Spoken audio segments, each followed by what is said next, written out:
I'm Sarah with Japan America Society of Dallas-Fort Worth, and this is Summer in Japan.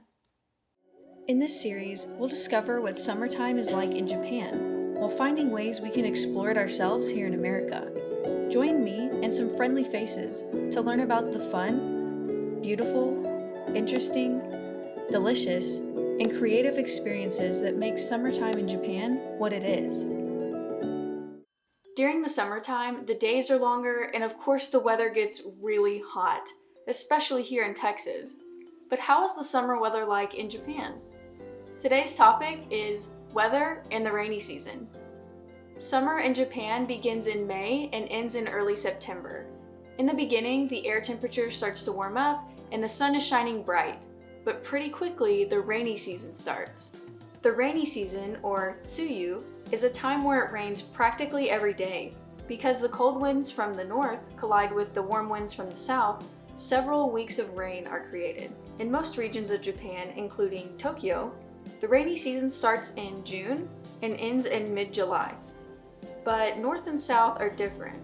For example, Hokkaido in the north doesn't get much rain at all during tsuyu, while in Okinawa down south, the rainy season starts earlier in May and ends in late June. So depending on the region, the rainy season starts and ends at different times. Regardless of location, the rainy season is unpredictable. Heavy rainstorms can show up at any time, but some days you won't see a single drop of rain. This also means that the temperature varies too. It can be cool with the rain and the clouds out, or hot and humid with the sun shining. Tsuyu is also known for bringing beautiful flowers to Japan, called hydrangeas, or ajisai. These flowers are like the symbol of the rainy season in Japan, with amazing pastel-colored blooms. Many people like to visit temples, shrines, and parks to see the ajisai while in bloom. After the rainy season, midsummer in Japan is very bright and encourages people to go out into the countryside. August is a popular month to go camping, visit mountains, or relax at the seaside, despite being the hottest time of the year in Japan. The end of the summer is known as typhoon season, which can bring windy, rainy days to Japan. While sometimes typhoons can cause destruction or damage, they are usually easily predictable. However, airports, shops, and other places may close due to the weather. The summer weather in Japan sounds a little bit different than it is here in Texas, but those hydrangeas looked beautiful. Let's go see what other kind of plants we can find in Japan during the summer. To learn a little bit more about the summer plants in Japan, we're taking a trip to Fort Worth, Texas. But before that, let's meet up with a friend of mine. Hello everyone, my name is Brigit. I go to the University of North Texas here in Denton, and I am currently majoring in Japanese with a minor in International Studies and Asian Studies, and I am very excited to be here with y'all today doing this little interview of sorts and visiting the Japanese gardens in downtown Fort Worth.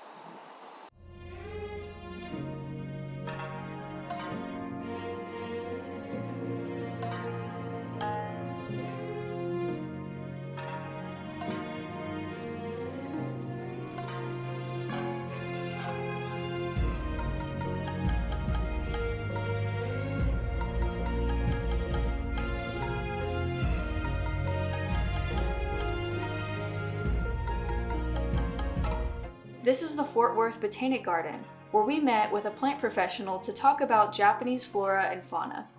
So I'm here with Nick Esthus at the Japanese Fort Worth Botanical Gardens. He is the senior gardener here, and the garden, would you say, I'm the horticultural manager at the Japanese. He knows how to say it. I don't know how to say it. So what exactly do you do as the garden manager here? So I'm basically in charge of the physical and visual appearance of the garden.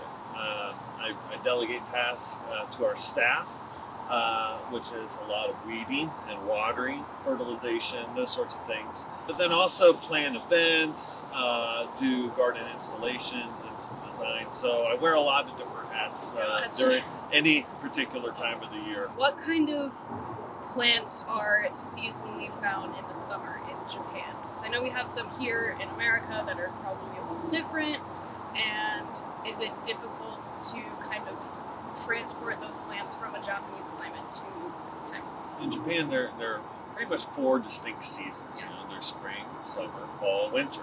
And it's all based upon where Japan is located in the world and the climatic conditions that are associated with it. Summer is very long here, and the rest of the seasons are relatively short, whereas in Japan, they're sort of more equal.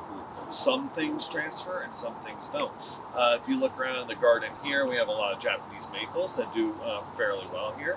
Does that rainy season impact the different kinds of plants you can find in the summertime? Oh, well, I mean, they're going to be there because they've adapted to those conditions. What makes them summertime plants is that they're relevant during the summertime, like hydrangeas. They are kind of the sign and symbol of the rainy season. That's when they're blooming. There are other flowers and flowering plants that are happening during that time. Irises, roses, morning glories, that sort of thing. So the conditions of that period of time in Japan, where there's abundant moisture, produces a lot of floral activity during that time. Some hydrangeas change colors. Is there like a scientific plant reason for that? Does it just happen? No, it's not magic, turns out. Basically, it has to do with the soil pH, if something is acidic or neutral. Okay, so hydrangeas typically like a more acidic soil environment, a lower pH. Here in Texas, we have more of alkaline or basic soil pH. If you have a more acidic pH, your hydrangea flowers tend to have more of a blue presence, whereas the higher you go in your acidity, the more pink. What would you say is your favorite part of the Japanese gardens? The biggest thing for me is the way the topography of the garden is. And then also the trees, because if we didn't have them, we would probably melt. Very odd, yeah. But the Japanese maples here are really great. They really do bring the feeling of Japan here, especially when they turn colors in the fall. Thank you so much for taking time and sitting down with us Sure, today. of course. Well, It's I really hope cool. you can go enjoy the garden. Thank you guys for watching this video and watching this interview. If you're interested in checking out the Fort Worth Botanical Gardens, which I highly recommend, they will have a link in the description below where you can plan a visit, come down and see them. I highly recommend it. It's very cool. So, thank you guys. Thank you. If you want to learn more about Japanese culture or discover how you can connect to the Japanese community in DFW, visit jasdfw.org.